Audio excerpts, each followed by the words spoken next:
Welcome to part 2 in our series on federal student loans. If you were here in part 1, you were here when we covered 3 of the more commonly known repayment plans that are based off of what you make rather than what you owe. So we covered the revised pay-as-you-earn, the pay-as-you-earn, and the income-based repayment plan. All 3 of those plans ask you to pay a percentage of your discretionary income each month. So today, we're going to cover what that discretionary income is and how it is used by your loan servicers to determine what you pay each month towards your loans. Let's get started.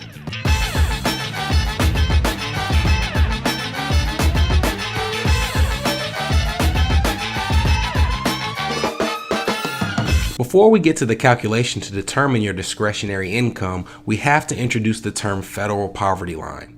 See, every year the Department of Health and Human Services releases a federal poverty line, and based on the number of people in your household, they are going to say, at this salary or below, if that is your income, you are considered impoverished. For example, in the mainland states, the 48 mainland states in 2017, the federal poverty line for a one-person household is $12,060.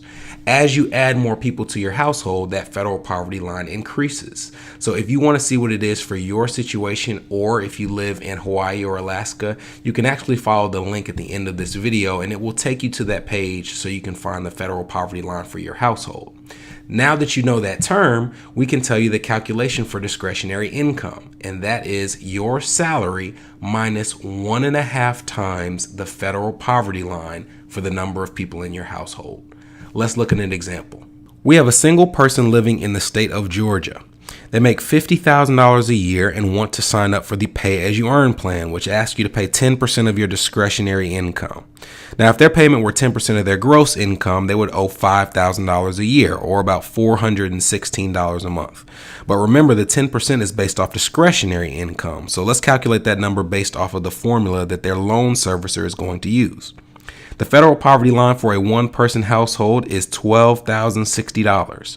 So to calculate their discretionary income, we would take their salary, $50,000, and we would subtract 150% of that poverty line, which would be $18,090. The remaining $31,910 will be what's considered their discretionary income each year.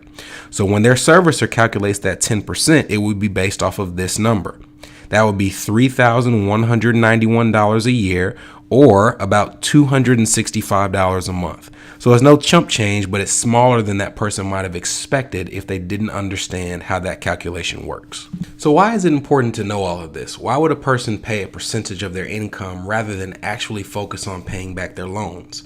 Well, if you're in a situation where you have astronomical loan balances, or you just don't make enough money to pay back the standard loans, you might have put yourself in a position where you feel like the opportunity cost of paying on those loans is too high. And what I mean by that is it may take so much of your income that you feel it's either pay the loans or save, but I can't do both.